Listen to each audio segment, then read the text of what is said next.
existence.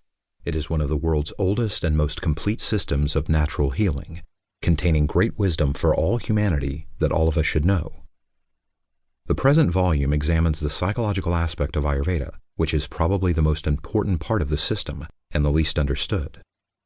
This book goes into the Ayurvedic view of the mind and its relationship with both body and spirit, which is profound and intricate. It outlines a comprehensive Ayurvedic treatment for the mind, both for promoting health and for dealing with disease, using diverse methods from diet to meditation. These teachings derive from classical Ayurvedic texts, which commonly contain sections on the mind and its treatment. They also relate to yogic teachings, from which Ayurveda derives its view of consciousness and many of its modalities for treating the mind. However, I have not only examined the traditional psychological teachings of Ayurveda, I have also tried to make them relevant to the modern world.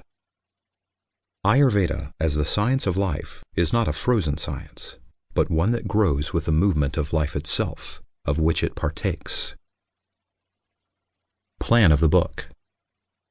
This book does not require that the listener possess prior knowledge of Ayurveda, though this is certainly helpful. It introduces the basic factors of Ayurveda, like the biological humors, doshas, particularly as related to psychology. On this foundation, however, the book does go deeply into its subject. It aims at providing the listener with sufficient knowledge to use the information and techniques of Ayurveda to improve his or her own life and consciousness on all levels. It is not simply introductory in nature, and should be relevant to psychologists and therapists as well. I am not going to apologize for producing a more technical book on Ayurveda than the beginning listener might understand. There are already a number of introductory books on Ayurveda that can be examined for those who require this. Now, there is a need for more advanced books to unfold this important subject further. Something of the depths of Ayurveda needs to be revealed to complement the general introductions now available. This book is divided into 4 sections, followed by an appendix. Part 1. Ayurvedic Psychology, Yogic Mind-Body Medicine. Part 2. The Energetics of Consciousness. Part 3. Ayurvedic Therapies for the Mind. Part 4. Spiritual Applications of Ayurvedic Psychology, The Paths of Yoga. Appendices. The first section explains the Ayurvedic view of the mind and body and how they function. It begins with the basic material of the 3 gunas, sattva, rajas, and tamas, the 3 biological humors, vata, pitta, and kapha, and the 5 elements, earth, water, fire, air, and ether, showing their relationship with the mind. It also explores the nature and functions of the mind in a general way from an Ayurvedic perspective. The second section continues with an in-depth examination of the different functions of awareness through consciousness, intelligence, mind, ego, and self. This presents a deeper and more detailed understanding of the mind than in modern psychology, examining all layers of the mind from the subconscious to the superconscious. In the third section of the book, we examine various Ayurvedic therapies for the mind. These begin with Ayurvedic counseling methods and the Ayurvedic view of how to treat the mind. Therapies are twofold, outer and inner.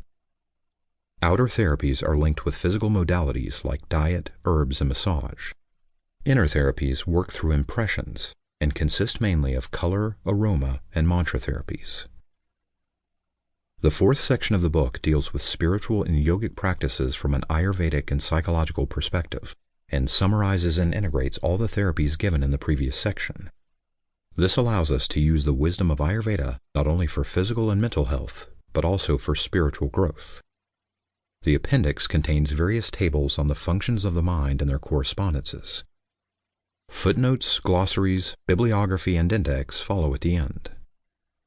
The material in Ayurveda and the Mind reflects and builds on that presented in my previous books. There is a chapter on Ayurveda and the Mind in my book, Ayurvedic Healing, A Comprehensive Guide.